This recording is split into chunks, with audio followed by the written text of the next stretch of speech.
kontrak yang dilakukan oleh BP Migas ketika masih ada dulu. Jadi kan kalau nggak salah saya pernah mendengar bahwa negara itu menjamin kontrak-kontrak yang sebelumnya dilakukan oleh BP Migas akan tetap berlanjut walaupun itu dipegang oleh di bawah Kementerian SDM nantinya. Nah, kemudian dilihat lagi dari kontrak-kontraknya itu. Oh ya, begini, saya cukup tertarik mengenai isu ini karena exposure saya terhadap BP Migas itu cukup tinggi. Banyak ketika BP Migas dibubarkan, suara teriakan orang yang setuju dan ada yang tidak setuju itu banyak sekali. Jadi otomatis informasi yang saya dapat mengacu kepada ini. Yang membuat orang-orang itu agak merasa tidak pas itu adalah ketika di kontrak PSC di cost recovery-nya itu ada bukan bias, multi tafsir di cost recoverable-nya. Jadi di situ ada tulisannya kalau nggak salah tadi, cost recovery tidak terbatas pada, kalau nggak salah itu, tapi panjangnya nanti ada di sini. Nah, itu tidak terbatas padanya itu membuat penempatan cost, alokasi cost yang dilakukan oleh perusahaan itu menjadi bisa agak seenaknya. Karena saya dengar mungkin dari satu bahan bahwa sampai biaya bunga itu menjadi cost yang direcovery oleh pemerintah, dimana itu bukan hal yang bagus menurut saya. Ya, jadi itu kan agak melenceng menurut saya. Saya yakin PSC induknya nggak kayak gitu, tapi kalau PSC one by one dengan K3S-nya itu, K3 sendiri itu yang mungkin agak tergantung. Nah, jadi pertanyaan saya, kalau konsesi memang bikin supremasi negara itu lebih tinggi, PSC mungkin agak menjadi setara. Namun ketika ini ada ketidakterbatasan itu membuat kita jadi malah agak lebih bawah dibandingin ini, karena sepertinya kita benar-benar bisa digerakkan oleh kepentingan dari K3 itu sendiri. Terima kasih. Sekian. Nah, kebetulan di sini Bapak tadi bilang bahwa tanyakan pada ahlinya. Nah, di sini saya sedikit mengalami kebingungan, Pak. Kemarin hari Selasa itu ada orasi ilmiah, Pak, yang pembicaranya itu Dr. Kurtubi, Pak. Nah, kebetulan beliau adalah saksi pada sidang MK, kan? Seperti yang di makalahnya Pak Rinto, itu ada saksinya adalah Pak Kurtubi. Di situ dipaparkan jelas banyak hal. Kemarin presentasinya untuk proses kerjasama yang paling baik menurut Dr. Kurtubi adalah memakai sistem yang seperti di Venezuela, Pak, service contract, di mana negara itu berada di atas, sedangkan yang melakukan kerjasama itu adalah Pertamina sendiri atau dengan perusahaan tambang yang lain. Kemudian untuk pencarian minyak di Indonesia itu memang sulit. Tapi menurut Dr. Kurtubi, secara ilmu ekonomi itu cadangan di Indonesia itu kalau proven risetnya yang bisa dibuktikan itu sekitar 56.000 triliun, Pak. Itu dari batu bara, minyak, dan gas. Itu memakai teorinya yang berjudul bankable dan tradable. Itu yang ada di NYMEX, Pak, New York. Saya kurang tahu, Pak, soalnya saya pernah hutan ngomong berdasarkan yang diomongkan itu, Pak. Jadi yang di sini yang mau saya cross check itu sebenarnya dengan dibentuknya SK Migas ini, Migas sendiri di Indonesia itu sebenarnya mau dibawa kemana sih, Pak? Seperti lagunya Armada, Pak. Karena menurut saya itu Migas, karena saya juga warga negara, dan kalau dihitung berdasarkan rupiah tadi 56.000 triliun itu yang bisa dibuktikan, dan kemungkinan kalau Pak Kurtubi kemarin itu dari 56.000 itu kemungkinan bisa disedot itu sekitar 50%-nya, Pak. Jadi sekitar 28.000, kemudian hanya seperlimanya yang bisa digunakan. Jadi sekitar 5.000-an, dan itu untuk membayar utang Indonesia itu sudah cukup Pak. Tapi kembali lagi itu hanya masih membumikan yang mimpi tadi Pak, masih mimpi uang 5.000 triliun itu seperti apa kan saya juga belum tahu sekarang. Ya benar itu. Kayak gitu Pak. Jadi karena migas sendiri di Indonesia itu kebanyakan itu di lahan kehutanan Pak, saya itu Pak, di bawah-bawah hutan. Jadi saya juga nantinya kalau lulus dari kehutanan juga akan mikir-mikir Pak, ini Enggak masuk ke SK migas saja. jadi mikirnya kalau ngeburnya itu modelnya langsung kan akan merusak hutan Pak, jadi kan harus miring. Nah itu kalau tidak dari kehutanan sendiri itu belum tahu bagaimana teknis dan tata caranya itu akan semrawut Pak, antara kehutanan, ekonomi, hukum, migas dan sebagainya Pak. Indonesia kemungkinan akan nanti walaupun nggak kiamat akan kiamat duluan Pak. Terima kasih itu dari saya. Wassalamualaikum warahmatullahi wabarakatuh. Nama saya Arif dari fakultas sebelah, fakultas Isikom. Ingin menanyakan kepada Bapak berdua. Yang pertama adalah terkait dengan CSR. Sebagaimana rilis dari Kementerian Lingkungan Hidup belum lama ini, kebanyakan perusahaan tambang itu memperoleh proper yang tinggi, yakni warna hijau dan emas, terkait CSR yang dilakukan kepada masyarakat. Nah, sebetulnya bagaimana sih pengelolaan CSR dalam misal perusahaan-perusahaan yang terlibat dalam tambang migas ini, misal ada perusahaan asing, Chevron, Caltech atau yang lainnya.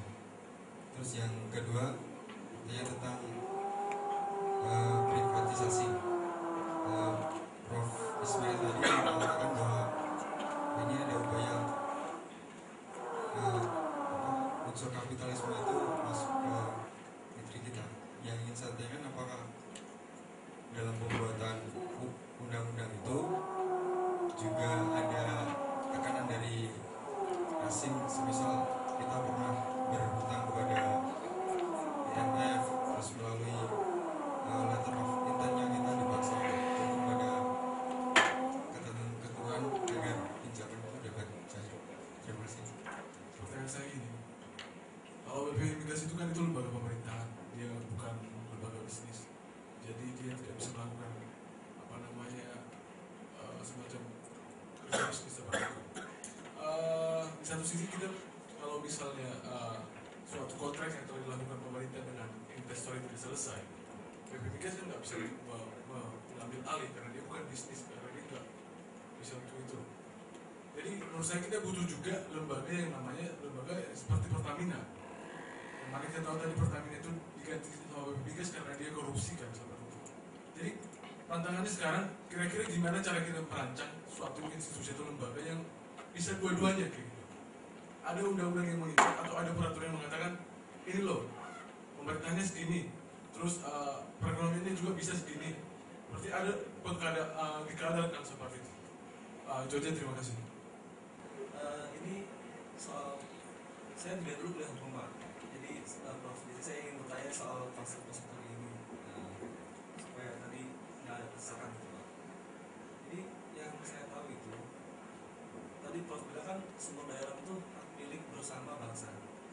Nah yang saya tahu itu untuk sumber daya alam itu hak milik itu hanya dikenal antara kalau dia itu negaranya kerajaan, monarki, atau negaranya yang seperti Amerika, di mana yang namanya sumber daya alam itu milik pribadi. Dia yang punya tanah, maka di atas dan di bawah itu punya dia. Dan itu dia sebetulnya leasing.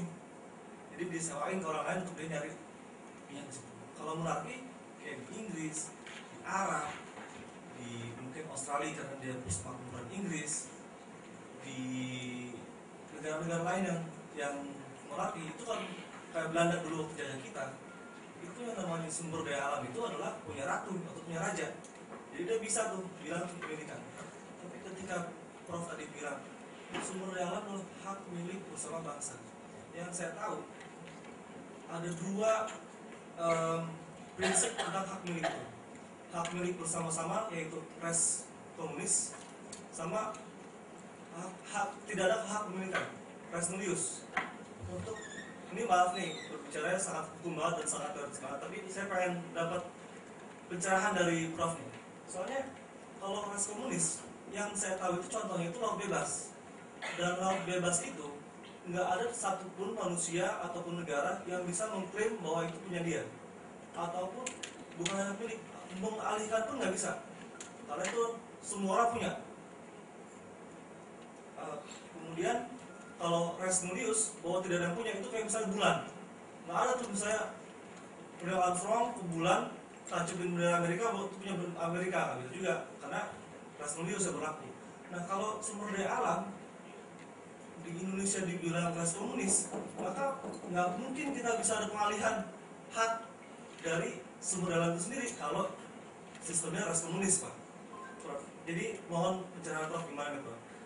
Terus kalau di Indonesia itu kayaknya sulit untuk dibilang hak milik, karena kita ini bukan monarki atau bukan kayak Amerika yang sangat-sangat individual itu, yang sangat-sangat semua itu private, hak milik private. Kalau di Indonesia itu yang saya tahu itu seperti negara demokrasi umumnya adalah sovereignty, hak kedaulatan.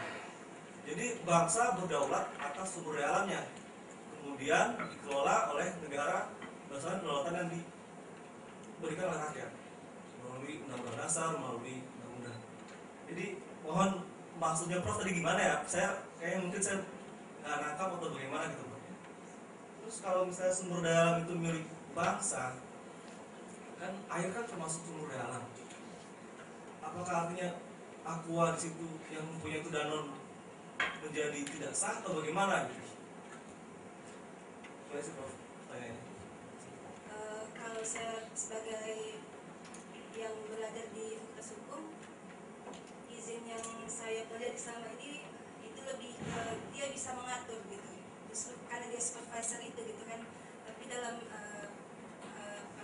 tadi dia justru jadi memang supervisor, tapi dia tidak bisa masuk, dia hanya mengantarkan dan kemudian jadi berbatas sumber daya alam dunia itu menurut saya menjadi, saya tidak tahu apa yang salah di sini, mungkin entah di ius constituentumnya jadi berbeda dengan ius constituentumnya,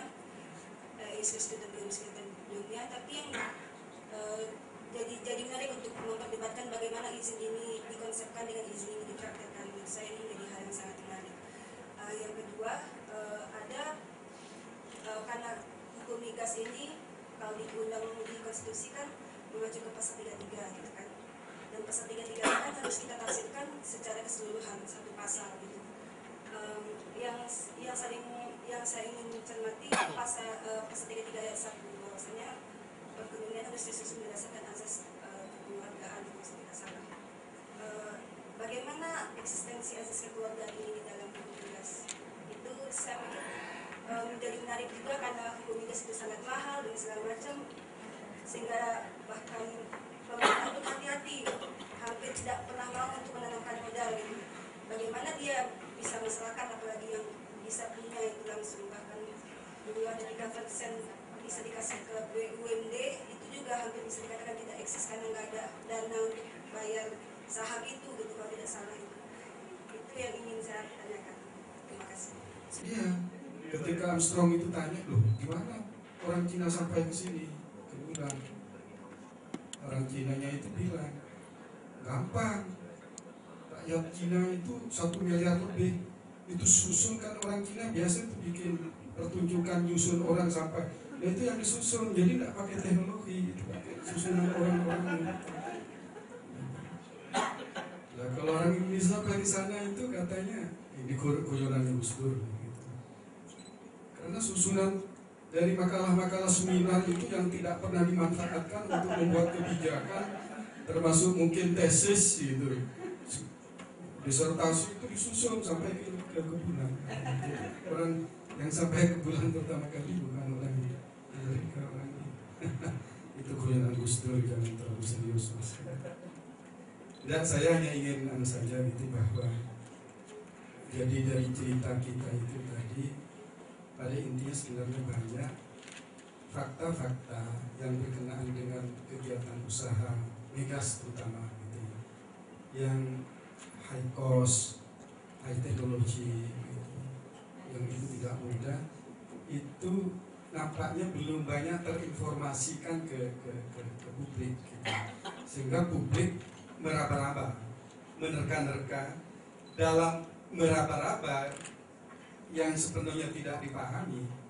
Nah, ini kan dunia kita kan sekarang dunia edan kan. Indonesia ini sedang sakit kan gitu.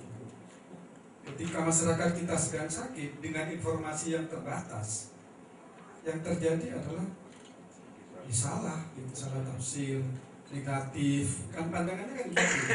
Loh, masyarakat kita sedang sakit loh, ini anomali menurut saya gitu. Apapun bisa itu yang pertama. Yang kedua, bagi saya sih cara apapun gitu yang dipilih, pola apapun yang dipilih, tetapi yang penting adalah mampu tidak mewujudkan tujuan. Nah, itu saja. Tetapi yang ada selama ini gitu ya, kalau kita berbicara pada sisi faktanya, nampaknya cara apapun juga yang dipilih di dalam pola itu juga nampaknya juga tidak dapat mewujudkan tujuan itu. Ini artinya apa? Artinya ada intervening variables gitu ya, yang mengacaukan proses penggunaan cara ini. Lambulah namanya abuse of power atau apalah gitu ya, pokoknya ya. Lah yang penting itu mungkin sebenarnya ya bagaimana supaya intervening variabel ini tidak banyak gitu, berperanan gitu. Ya entahlah, dulu ada istilah sapi perahan gitu dan lain sebagainya lah begitu ya. Itu loh Mas, jadi sampean ya mulai fokus gitu untuk menatap ini intervening variabelnya itu apa gitu. Yang politik ojo menghura-hura bola sumur tok loh. Mereka coba mengkaji kok ya hura-hura di bola sumur itu ya wong sampean laboratoriumnya ya itu gitu ya. Ya orang politik kan laboratoriumnya ya demo toh Pak. Sampean ngajak orang hukum gitu loh itu. Yang kemudian gini Pak, yang saya sebut tadi dengan perizinan itu memang ini ada dalam teori perizinan. Izin itu kan sebenarnya punya banyak fungsi gitu ya. Ada fungsi pertama itu ya sekedar membolehkan sesuatu yang dilarang untuk dilakukan. Sebenarnya memerlukan izin itu karena sesuatu tidak boleh dilakukan dan hanya dengan izin itu boleh dilakukan. Itu fungsi yang paling minimalis itu dari izin. Fungsi yang lain dari izin itu adalah mengarahkan apa yang harus dilakukan oleh pemegang izin itu, mengendalikan dan mengawasi. Lah di dalam praktek itu mungkin bukan hanya di dalam praktek, tetapi ada yang minimal rule of license itu, yaitu tadi yang hanya membolehkan untuk dilakukannya suatu perbuatan. Nah, jangan-jangan kita gitu terjebak kepada yang hanya minimal rule gitu dari license, gitu. dari konsesi. Padahal fungsi kalau ini ke arah yang maksimal rule of license itu ya sampai kepada mengarahkan, mengendalikan, mengawasi ya melalui pembebanan kewajiban-kewajiban yang tentu pembebanan kewajiban itu tidak terlalu mengekang. Bab kalau orang dikekang-kekang terlalu banyak juga orang siapa yang mau berminat dengan biaya yang begitu sangat tinggi, teknologi yang begitu sangat diperlukan sangat tinggi juga, ya tentu gitu ya. Artinya harus ada sedemikian rupa bagaimana mengatur hak dan kewajiban itu gitu, yang mampu orang tertarik, tetapi jangan kemudian semena-mena, kemudian intervening variabelnya juga mulai dikontrol. Nah, itu. Jadi itu Pak, saya tadi hanya ingin mengatakan itu gitu ya. Artinya ya maksimal rule dari license itu ya harus kalau ini menggunakan fungsi superior dari negara. Yang lain-lain sampai lupa. Ya, saya yang hanya yang terakhir itu saya yang tadi Mas mengenai hak. Jadi istilahnya bukan hak milik dari bangsa. Gitu. Saya hanya ingin mengatakan hak milik bangsa karena begini. Ini hubungan antara negara dengan sumber daya alam itu dalam teorinya ada 3.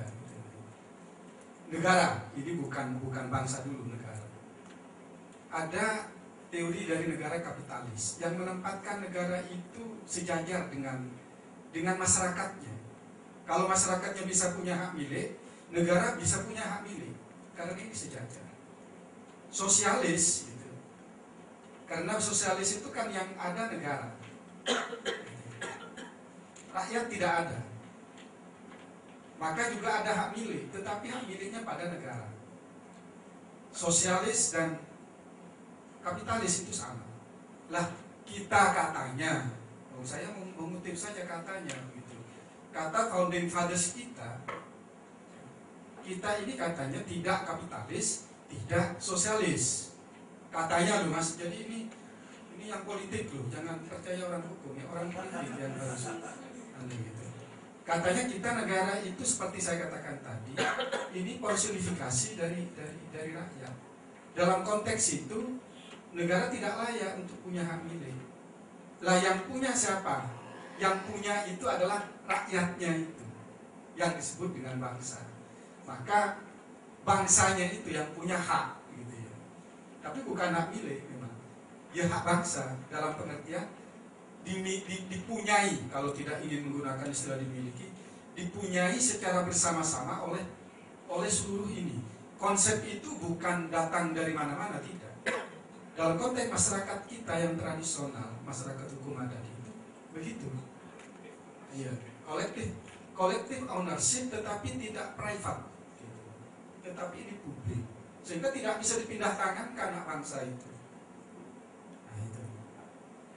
Nah gitu Mas, jadi belum jelas, nanti berdua sajalah. Ya, moga. Terima kasih Prof. Kalau memang level Prof memang lihatnya tajam sekali dan masuk kepada apa persoalan. Jadi diagnosanya Prof itu tepat sekali. Mau